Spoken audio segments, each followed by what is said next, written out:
कि अगर हमारा कोई पर्व और त्योहार है या किसी का भी है, मुहर्रम का जुलूस हो या फिर कोई भी अन्य मुस्लिम समाज का कोई पर्व और त्योहार का कोई जुलूस, वो हिंदू मोहल्ले से सुरक्षित निकल जाता है, कोई दिक्कत नहीं होती, मंदिर के सामने से भी निकल जाता है, कोई समस्या नहीं होती। लेकिन इस समस्या केवल वहीं पे क्यों खड़ी होती है जब कोई हिंदू शोभा यात्रा किसी मस्जिद के सामने से, किसी मुस्लिम बाहुल्य क्षेत्र से निकलती है, तब क्यों तनाव पैदा हो जाता है?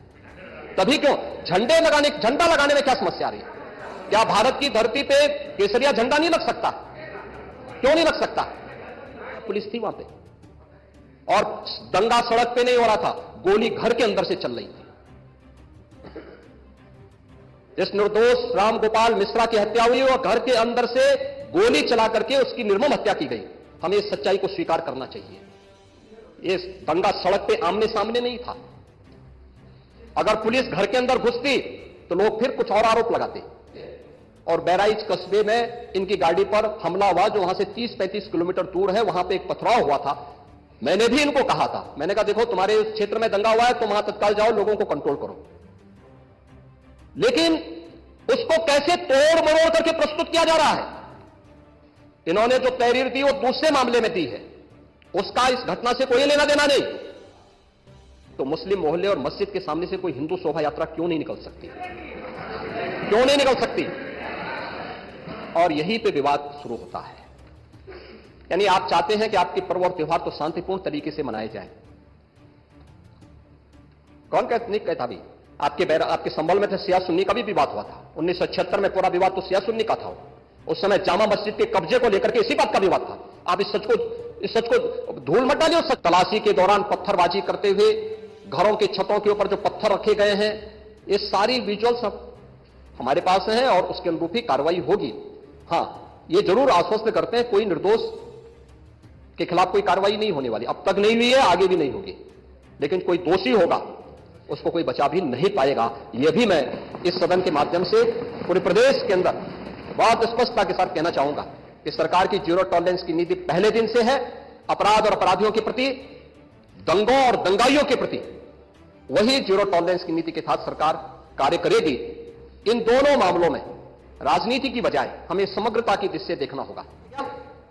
ये सार्वजनिक मार्ग है, कैसे आप रोक सकते हैं? परंपरागत बहराइच में भी परंपरागत जुलूस था, परंपरागत जुलूस था। वही मैं कह रहा हूं, परंपरागत जुलूस था। और उसी परंपरागत जुलूस को आगे बढ़ाने के लिए सारे कार्यक्रम संपन्न हुए थे, आगे भी संपन्न होंगे।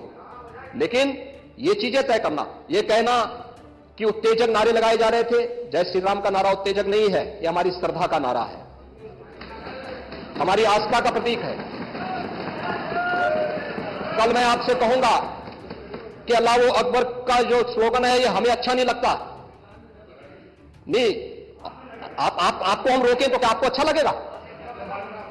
नहीं, आपको नहीं, मुझे मतलब होने की आवश्यकता ही नहीं, मुझे आवश्यकता ही नहीं इसकी। नहीं, मुझे इसकी आवश्यकता ही नहीं है। मुझे इसकी आवश्यकता ही नहीं, क्योंकि मेरी तो विरासत इतनी लंबी चौड़ी है, इतनी प्राचीन है कि मैं उस परंपरा को ही लेकर के चले जाऊं। मैं जय श्री राम का नारा, हर हर महादेव का नारा और राधे राधे, राधे राधे के संबोधन से ही अपना पूरा जीवन काट सकता हूं। मुझे किसी और स्लोगन की आवश्यकता ही नहीं है। का प्रदेश है और 25 करोड़ की आबादी के प्रदेश में पिछले 7.5 वर्ष के दौरान सभी पर्व और त्योहार शांतिपूर्ण तरीके से संपन्न हुए हैं। सभी वीवीआईपी विजिट सकुशल संपन्न हुई हैं।